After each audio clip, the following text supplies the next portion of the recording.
Hi guys, welcome back to my channel. Today I'm going to be showing you guys how to screen record on Windows computer. So first you go down to the left search bar right here and click, and you're going to type in Xbox Console Companion right here down on the left. And if you already have it right there, just click on it. So if it's not downloaded already, you have to download it onto your computer, and then once it's downloaded, click Launch App. So now once it took you to the Game Pass, you don't actually have to do anything on here.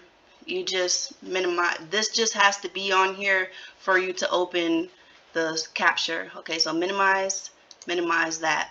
So to be able to screen record, what you're going to do is click Windows and G. So you can't see it right now, but I'll insert a screenshot of what exactly it looks like.